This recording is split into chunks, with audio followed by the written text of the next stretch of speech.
wanted to also mention, if you ever get into trouble in the dream state, and it was mentioned by Tim sang it in the beginning, Claudia mentioned it, but this sound, this new you,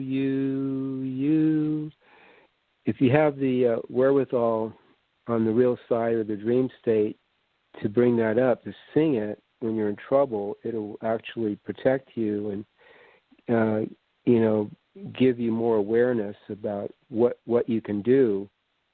If not protect you, then at least you have the wherewithal to do something creative, just like when you're talking to the audience, And I mentioned, well, I kind of lose my awareness because I'm just kind of nervous, but singing that, you get out of yourself, and it's a real good, old days we call them mantra, but this is something.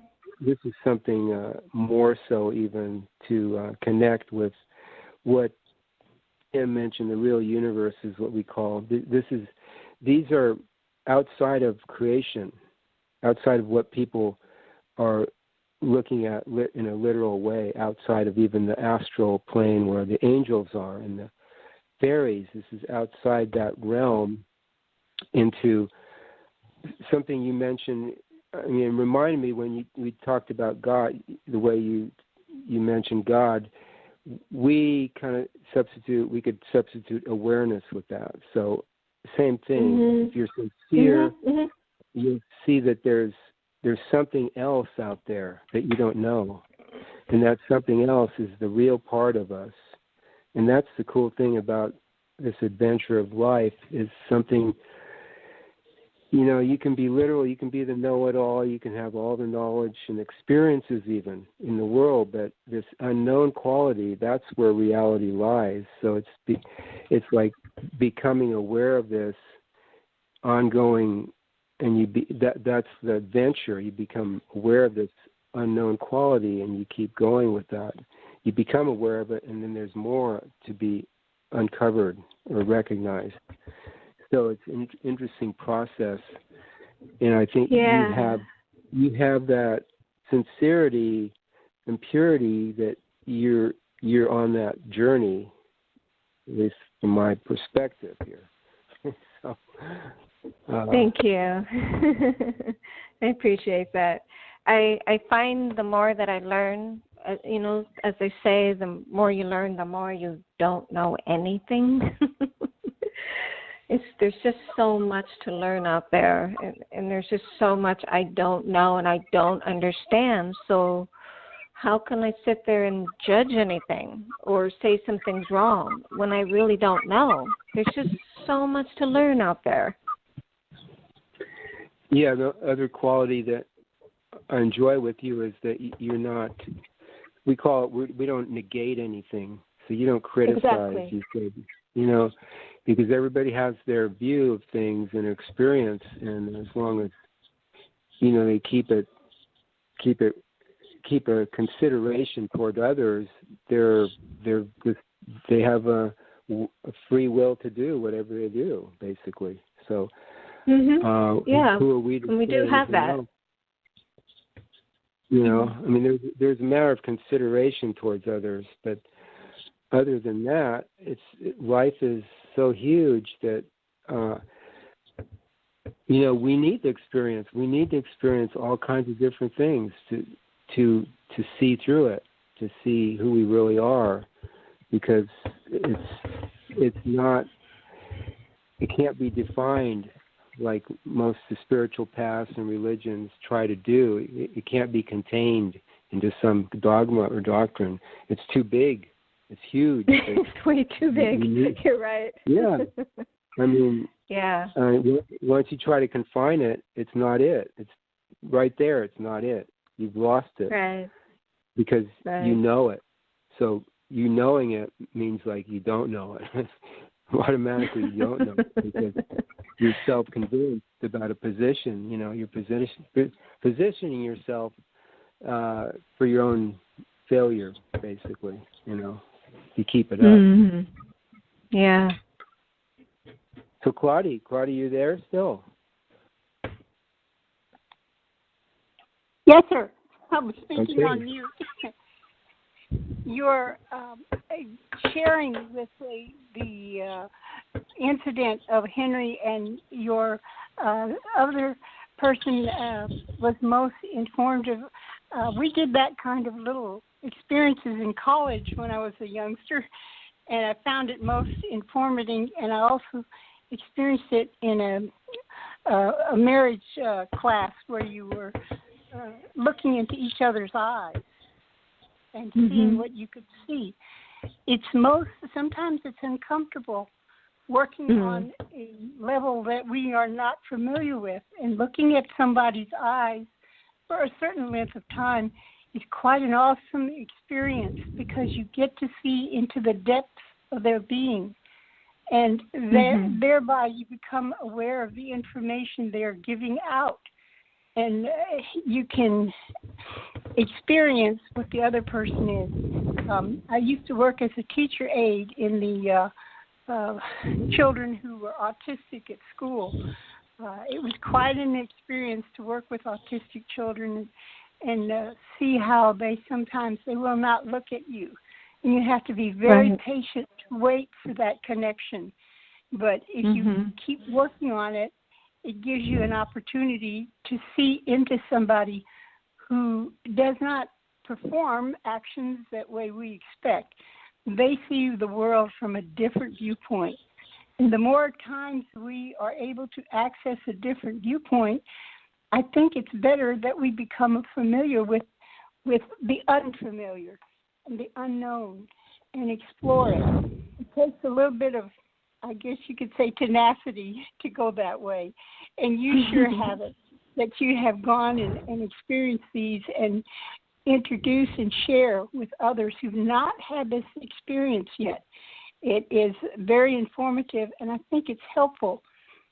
Maybe it's only one person at a time, but way back in the 50s and 60s, there was some kind of minister that had a television show, and one of the ways he would open the show was, it's better to light one candle than to curse the darkness. So for me, one person is out there saying something and sharing their experiences. To me, that's opening the pathways for others to walk more easily. You make it less scary, you make it more bright and more beautiful and enticing. And that's the way I think that it works with others. It's just my opinion, but it's a delight to meet somebody who's on the journey to ultimate discovery. And thank you for your time. Oh, thank you.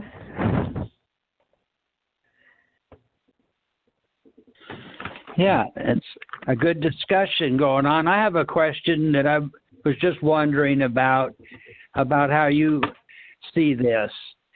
What are you aware of when you won't have your physical body anymore? What am I aware of when we don't have our physical body anymore? That's your question? Yeah.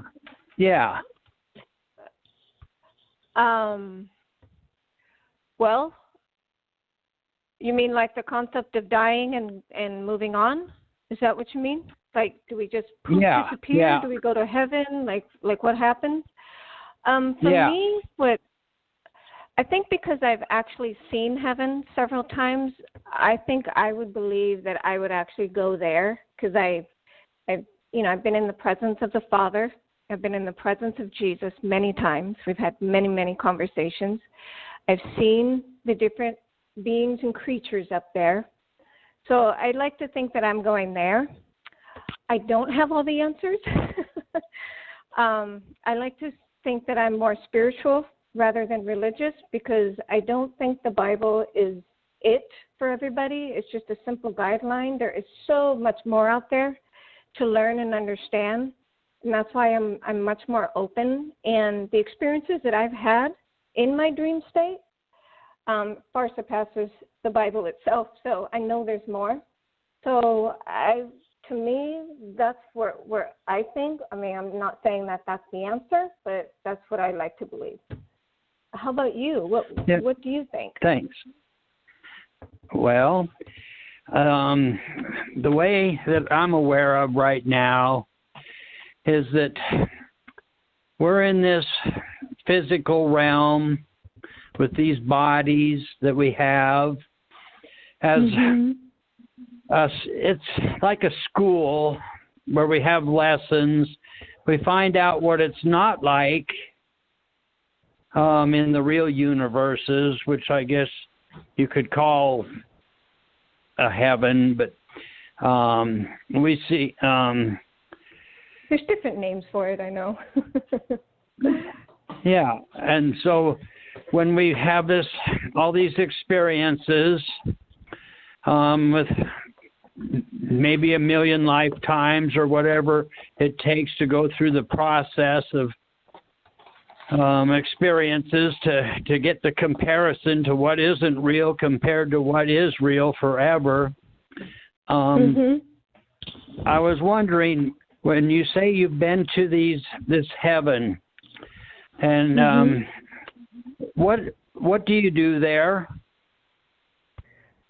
Oh, okay. Like sometimes I'll fly on the back of a giant creature with large wings. It almost looks like a dragon, but not quite a dragon.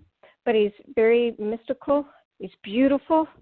Sometimes I'll sit with a whole bunch of kids in a large field, and then I'll see who I think Jesus is. He'll sit down and he'll start sharing a story with us. Other times I'm just, okay, here's a great example. This is a pretty profound experience that I've recently had. One of my dearest friends of 20 years had passed away in March. I had a dream about 2 weeks after, and I went all the way up to this place. My angel took me up there. It was so clear. And I went through this portal, and then I sat in this place, and I saw a bunch of angels coming back and forth, and they were working. And then other people like me were also there. Their angels brought them there.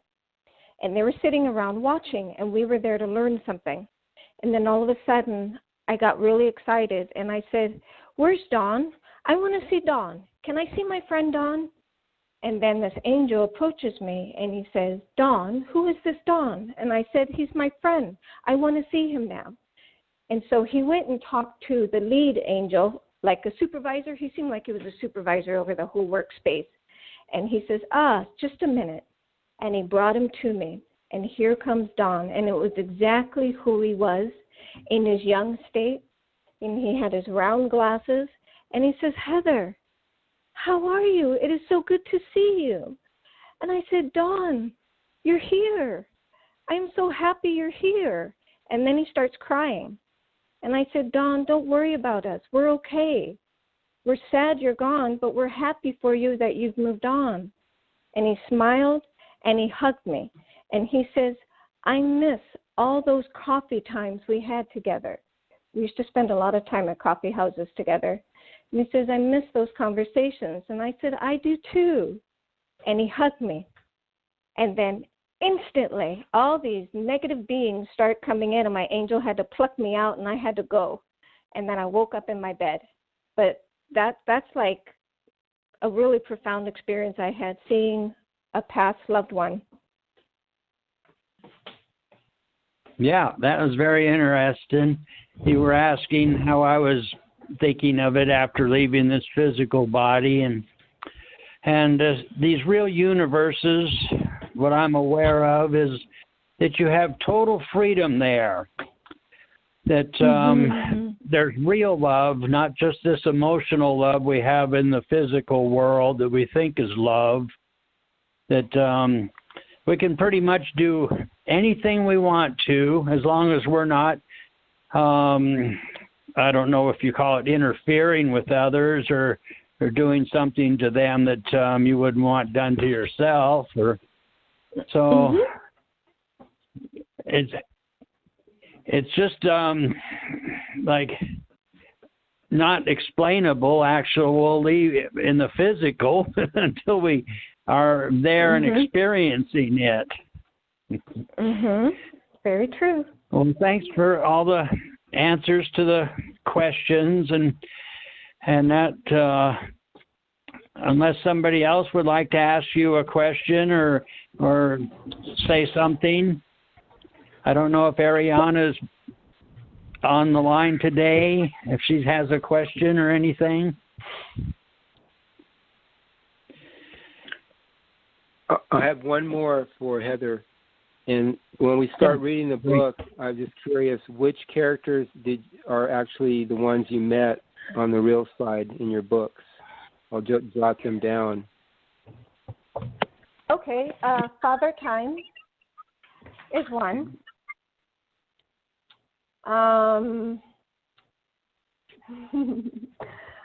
The Dryad Warriors, I call them Dryad Warriors. They're okay, sometimes when I go up there, I don't know, it might sound crazy to you guys, but I'm in training, so they put a bow and arrow in my hands, and they teach me how to fight like a warrior.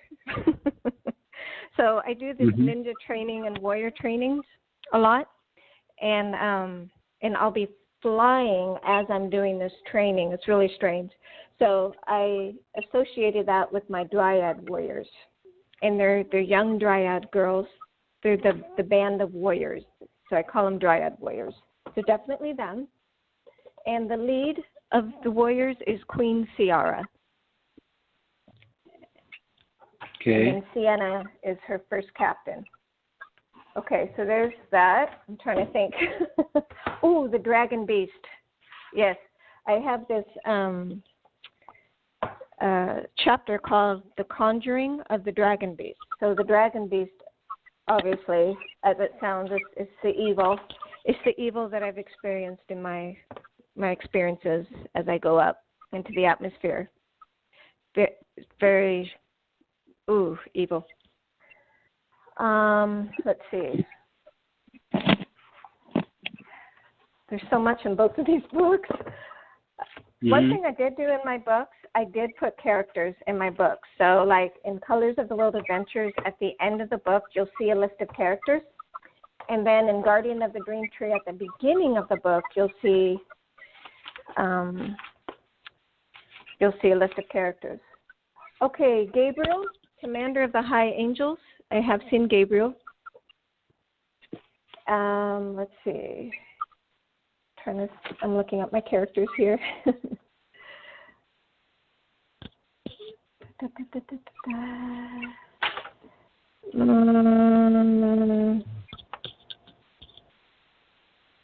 Baird, Prince Baird. Mm-hmm.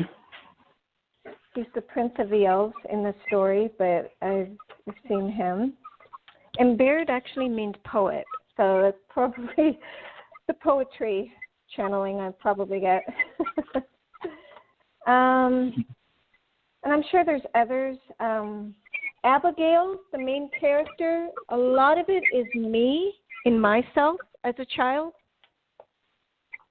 Some of the experiences that I've gone through.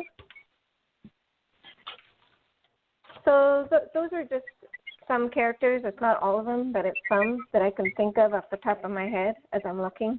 Oh, and Soraya. Yes, okay. Soraya. Definitely yeah. Soraya. Yeah, you mentioned her, yes. Oh, yes. Linnea. She's a winged horse. I ride on winged horses in my dreams when I'm in that dream state. Definitely.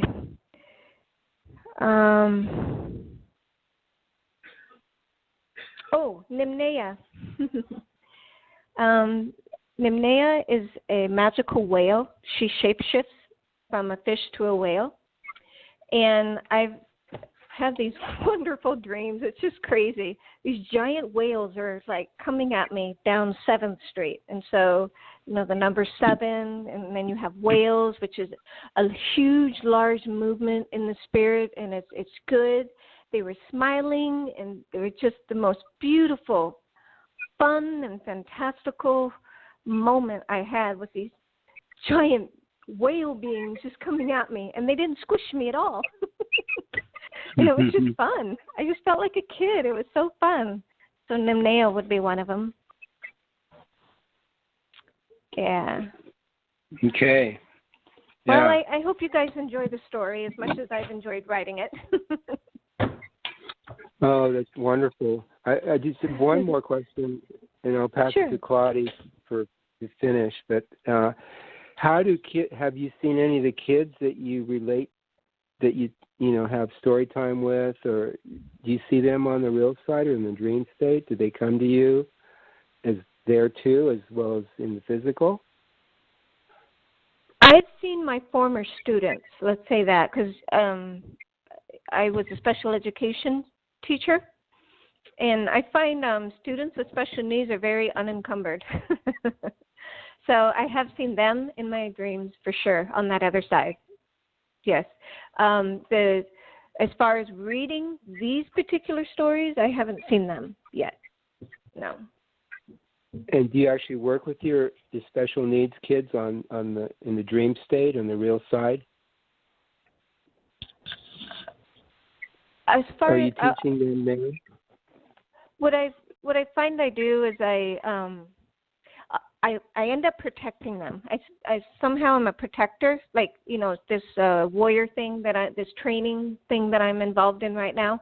I end up protecting them, so I feel like I'm protecting them from some entity trying to take them over, and I'm trying to keep them encouraged, trying to keep their hopes up, trying to help them not have fear or be afraid like I was when I was a kid, because I had nightmares for years and years. I felt like I was always being chased and attacked until I learned to stand up. And now that doesn't happen anymore because I chase them, if that makes sense. But I find that that's what I do. I encourage them to stand up to the darkness. You're wonderful. Thank you. Thank you. I really enjoyed listening to you. Give it to Claudia. Thank you, Val. Yeah. Thank you again, Heather. It is such a joy to meet someone who can work with children and present scary subjects in a very interesting and delightful way. Sometimes we forget it's the simple things, the little things that can help us more than big frightening things. And to take something like the darkness and turn it into an adventure that one can explore, it helps the adults. It helps us get to the point where we are not so afraid of it, and that we can bring forth a certain awareness and understanding of how this creation works, what's going on, what's happening, and to alert us to these incidences helps us to be awake, to become awake and aware and see life from a different viewpoint, a higher one, in my opinion. And that is so much needed right now in our little planet that is in such a bit of trouble. And to have people come and volunteer to reincarnate onto this planet and to help others and not be afraid is quite a wonderful gift. And thank you for this gift. It's been a pleasure. Thank you. Oh, thank you. I thank you for having me. I really appreciate you guys. Thank you. Yeah, thank you, Heather. Well, I'd like to end the show by singing the new you. Val, would you like to start? New you.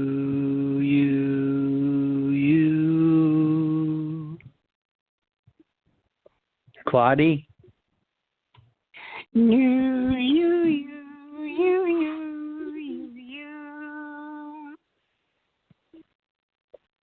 New you.